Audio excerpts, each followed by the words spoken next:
Kasus ini terjadi di Gainesville, Florida, Amerika Serikat. Kasus ini dikenal dengan nama Gainesville Triangle Law, kisah cinta segitiga di mana ketiga remaja dalam kisah ini merupakan teman lama. Mereka mulai berteman saat masih di bangku SMA di Doral Academy, Florida. Mereka adalah Pedro Bravo, Erica Fryman, dan Christian Aguilar. Tidak ada yang menyangka bahwa ending dari kisah cinta segitiga ini begitu sangat memilukan. Seperti apa kisahnya? Let's start the case. Pedro Bravo berusia 18 tahun saat kejadian. Ia merupakan anak yang pintar dan karismatik. Pedro adalah pacar pertama Erica. Mereka mulai berkencan di tahun kedua mereka di sekolah menengah. Namun seiring berjalannya waktu, Erica merasa sudah tidak nyaman berhubungan dengan Pedro. Dia merasa tidak bahagia bersama Pedro. Pedro seperti menggunakannya. Hingga akhirnya ia memutuskan untuk benar-benar berpisah dengan Pedro di musim panas tahun 2012 saat mereka lulus sekolah. Sebenarnya Erica sudah beberapa kali meminta pisah dari Pedro, tapi Pedro selalu menolaknya dan mengatakan semua tidak akan sama lagi jika kamu meninggalkanku. Dan itu membuat Erica selalu mengurungkan niatnya karena seakan-akan ada suatu hal yang akan terjadi jika mereka berpisah. Namun kali ini Erica sudah sangat yakin dengan keputusannya untuk berpisah. Dia memulai kehidupan barunya. Setamat sekolah, Erica melanjutkan pendidikannya di Santa Fe Community College di Gainesville, di mana ia bertemu dengan teman lamanya Christian Aguilar yang juga berkuliah di Gainesville, Florida. Christian Aguilar lahir pada 20 Februari 1994. Dia mengambil jurusan Biomedical Engineer di Florida University. Ayahnya bernama Carlos Aguilar. Ibunya bernama Claudia Aguilar. Dan Christian memiliki seorang adik laki-laki bernama Alexander Aguilar. Menurut Alexander, Christian adalah sosok yang pemalu dan pendiam pada orang-orang yang tidak dia kenal. Namun jika dia sudah mengenal Anda, dia akan terbuka. Dia lucu, sangat berkarisma, dan menawan. Erica dan Christian mulai berkencan saat mereka kuliah dan tinggal di Gainesville. Setelah berpisah dengan Pedro, Erica menyadari dia dan Christian saling suka, lebih dari teman. Dia membuatku sangat bahagia, dan kami memiliki banyak kesamaan. Menurutku, kami belahan jiwa. Dan saya percaya kami akan menikah suatu saat nanti, tutur Erica. Sang ayah pun mengatakan, sejak berkencan dengan Erica, aku melihat putraku begitu bahagia. Sementara itu, di lain tempat, Pedro yang belum bisa melupakan Erica memutuskan untuk tidak kuliah di Florida International University dan pindah ke Santa Fe Community College. Namun, ketika Pedro tiba di Gainesville, dia mengetahui bahwa Erica dan Christian berkencan. Saat itu, Pedro merasa sedih, namun ingin memenangkan Erica kembali. Pedro bertanya pada Erica tentang hubungannya dengan Christian, namun Erica mengatakan, mereka tidak memiliki hubungan apa-apa.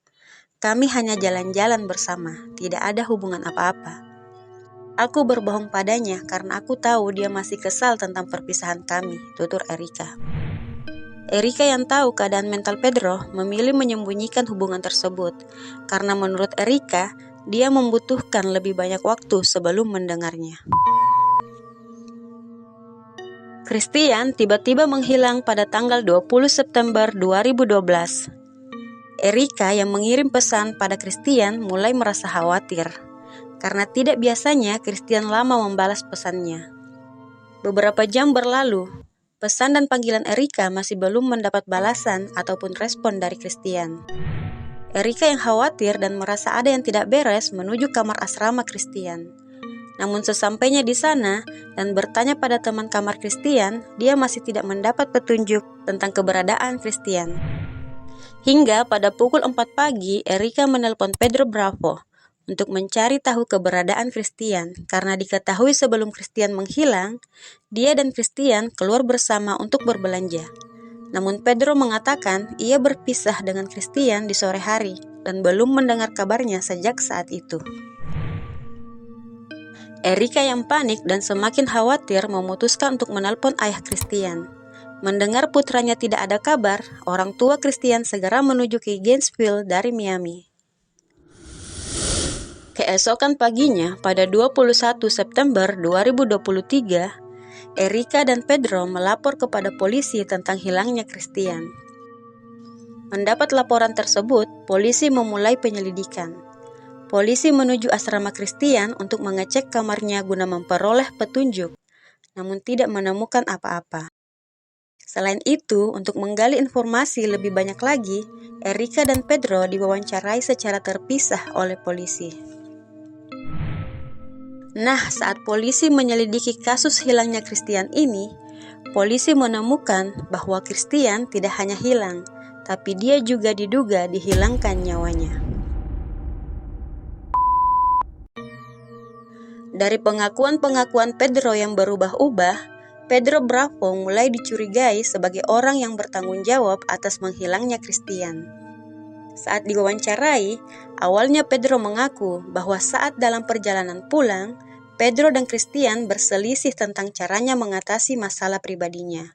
Karena perselisihan itu, Christian minta diturunkan dari mobil, tepatnya di pinggir jalan dekat tempat usaha yang berbatasan dengan hutan.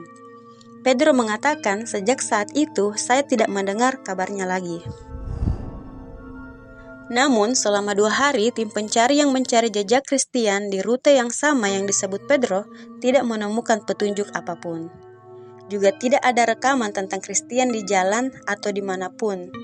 Satu-satunya rekaman yang memperlihatkan Christian adalah di rekaman CCTV saat dia dan Pedro ada di dalam toko untuk berbelanja. Selain itu, polisi juga menemukan satu rekaman CCTV yang memperlihatkan Pedro sedang mencuci mobilnya pada tanggal 21 September sekitar jam 2 pagi di tempat cuci mobil lokal. Setelah itu, Pedro kembali diwawancarai, dan kali ini pernyataannya berbeda dari sebelumnya. Dia mengatakan perselisihannya dengan Christian menjadi bersifat fisik, di mana dia bertarung dengan Christian. Dan setelah itu, ia masuk ke mobilnya. Dan dari kaca spion, dia melihat Christian tampak baik-baik saja saat itu. Lalu dia pergi meninggalkannya, tutur Pedro. Dari sini, penyidik semakin curiga terhadap Pedro, namun masih kekurangan bukti. Pedro Bravo ditahan pada 24 September 2012 karena tidak membawa Christian untuk mendapatkan perawatan medis saat itu. Nah, sementara Pedro ditahan, polisi terus mencari bukti.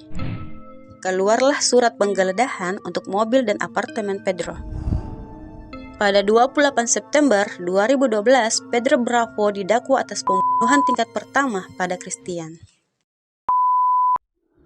Jasad Christian ditemukan pada hari Jumat 12 Oktober 2012, 22 hari setelah dia menghilang, dan setelah pencarian besar-besaran oleh para sukarelawan.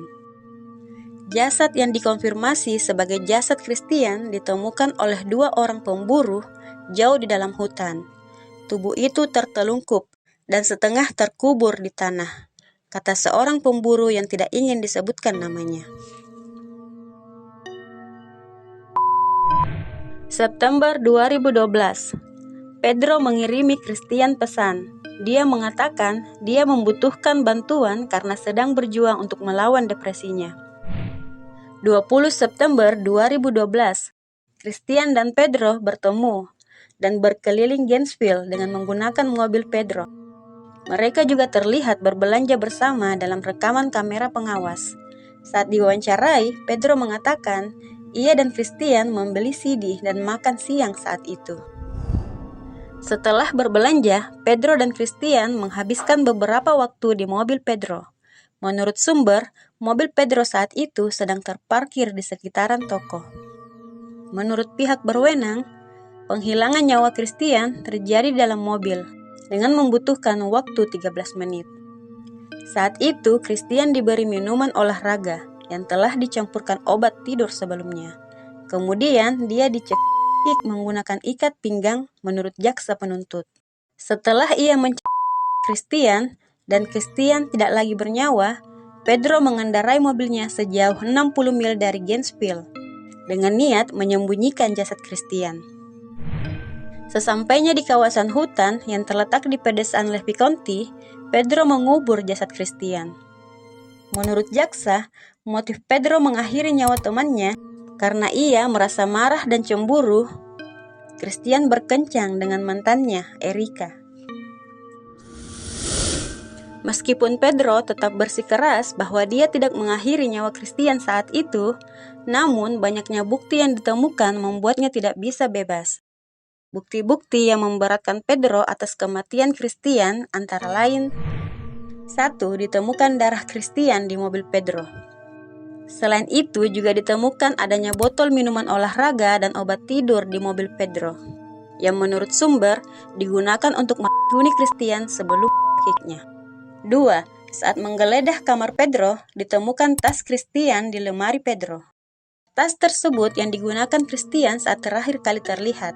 Tas itu disembunyikan di dalam tas lain. Selain itu, ditemukan struk belanja tentang pembelian sekop, obat tidur, dan lakban sebelum Christian menghilang. Setelah dilakukan pengujian, lakban yang ditemukan di mobil Pedro adalah lakban yang sama dengan yang ditemukan di jasad Christian. 4. Pedro memberitahu seorang narapidana di mana dia menyembunyikan sekop yang dia gunakan untuk mengubur Christian. Narapidana tersebut menyampaikan hal itu ke penyidik. Penyidik berhasil menemukan sekop tersebut. 5. Batu kapur yang ditemukan pada sekop juga ditemukan pada ban mobil Pedro, yang identik dengan batu kapur di Levy County. Di persidangan yang dilaksanakan pada tanggal 15 Agustus 2014, Pedro Bravo yang saat itu berusia 20 tahun dinyatakan bersalah atas pembunuhan tingkat pertama dan 6 dakwaan lainnya atas kematian temannya Christian Aguilar. Dia dijatuhi hukuman penjara seumur hidup tanpa adanya kemungkinan pembebasan bersyarat. Mendengar keputusan hakim, keluarga Christian berpelukan dan menangis.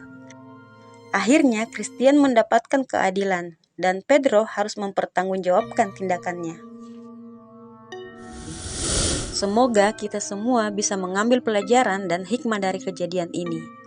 Cinta itu indah jika dua hati saling menginginkan.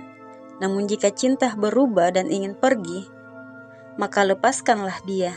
Berpikirlah positif dan move on.